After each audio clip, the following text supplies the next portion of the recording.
औज़ु बिल्लाहि मिनश्शैतानिर्रजीम बिस्मिल्लाहिर्रहमानिर्रहीम। शुरू अल्लाह के नाम से जो बड़ा मेहरबान और नहायत रहम करने वाला है।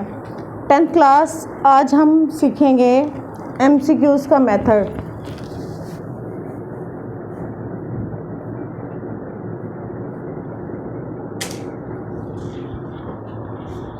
MCQs का मेथड।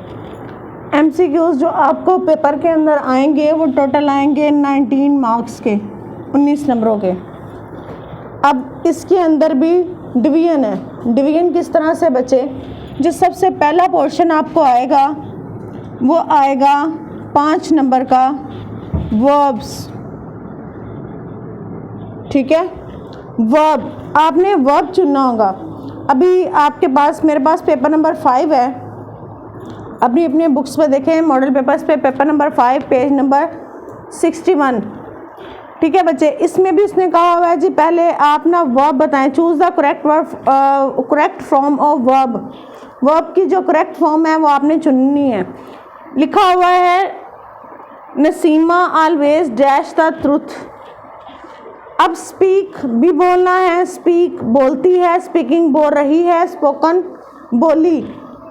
ठीक है, पहली जो फॉर्म है वो सिंपल है, दूसरा इंडेफिनेट में है, तीसरी जो ऑप्शन है हमारे पास वो इसमें है कंटिन्यू में, और उसके बाद जो है वो परफेक्ट में है, स्पोकन वाली। थर्ड फॉर्म ऑफ वर्ब जो है वो उसमें लगती है। अब देखें ज़रा, हमने इसमें देखना है कि कौन सी करेक्ट फॉर्म लगेगी।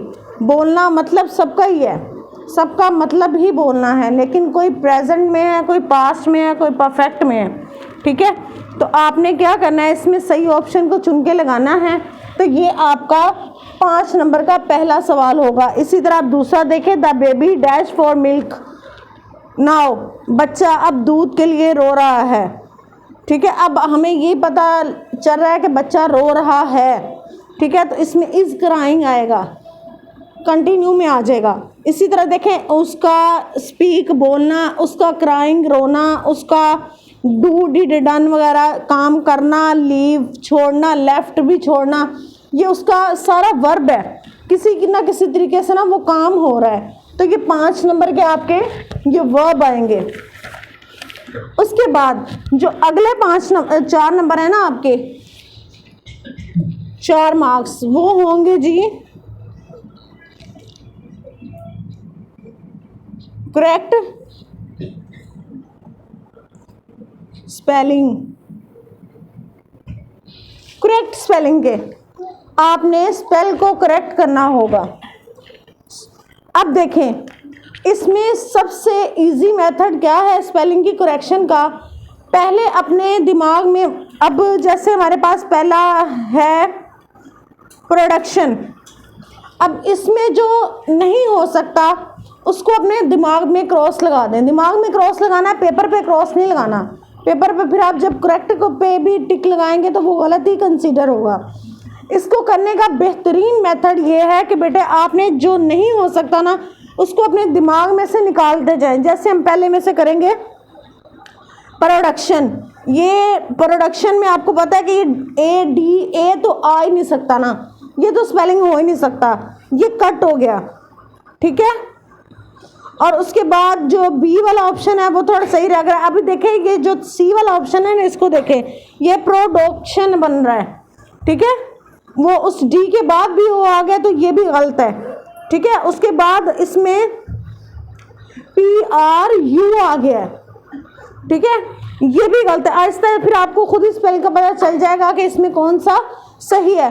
जो पहले नामुमकिन है उनको अपने दिमाग से निकालते जाएं कि ये नहीं हो सकते। बाद में जो करीब तरीन है उस पर आप टिक कर सकते हैं। तो ये आपको स्पेलिंग का पोर्शन आएगा 4 नंबर का। नेक्स्ट पेज निकाले ज़रा, पेज नंबर 62 है मेरे पास। इसमें लिखा हुआ choose the correct option and fill up the bubbles. अब ये जो है ना, ये आपने टेंसेस के आपको आएंगे।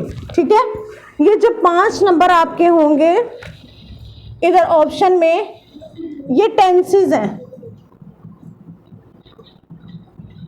कि ये फिक्रा किस टेंस से आया। फिक्रा लिखा हुआ आपको आएगा, इसके लिए आपको टेंसेस पे ग्रिप होना चाहिए। ठीक है, ये फिक्रे के लिए आपको टेंसेस ग्रिप होना चाहिए। जब टेंसेस पे ग्रिप होएगी देन ही आपको पता चलेगा कि ये प्रेजेंट में से आया है, कंटिन्यू में से आया है, परफेक्ट में से आया है, परफेक्ट कंटिन्यू में से आया है, फ्यूचर में से आया है या उसमें से पास्ट में से आया है। ये आपको उसी वक्त अंदाज़ा होगा जब आपको टेंसेस आते होंगे।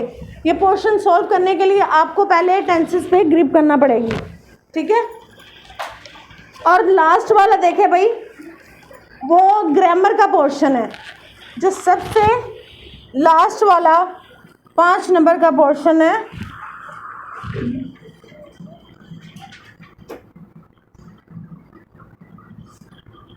वो ग्रामर का है। अब ग्रामर में क्या है, ग्रामर में अब वो वर्ब भी दे सकता है, वो हेल्पिंग वर्ब भी दे सकता है, वो नाउन भी दे सकता है, वो एडजेक्टिव भी दे सकता है, वो कंजक्शन भी दे सकता है, वो टेंसेस भी दे सकता है। ये मिक्सअप ये ग्रामर का पोर्शन आएगा। इसमें आपको प्रेपोजिशन भी आ सकती हैं, ठीक है। हर चीज़ इसमें वो ग्रामर के हिस्से में आपको दे सकता है। ये ग्रामर का पोर्शन आपने हल करना है। तो ये आपके टोटल 19 नंबर हो गए हैं, ठीक है। इस तरह से आपको ये आएगा। अब हम 1 बाय 1 इसको करेंगे, एक एक मॉडल पेपर का। लेकिन उससे पहले मैं आपको एक ना चीज़ समझाना चाहूँगी। वो क्या है, फ़र्ज़ करें कि आपको ना एक MCQs नहीं आ रहा,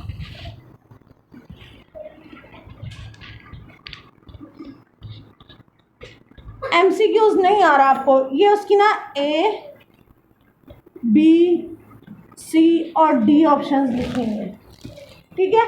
इसमें आपको समझ में नहीं आ रहा कि कौन सा करेक्ट है। ये वो है जो आपको बिल्कुल नहीं आ रहा, ठीक है। इसको सॉल्व करने का तरीका क्या है, अगर तो रो में होगा ना, जैसे ये लिखा हुआ है, अगर ऑप्शन एग्जामिनर ने रो में दी हुई है तो पॉसिबिलिटी ये होती है कि वो C वाला करेक्ट होता है।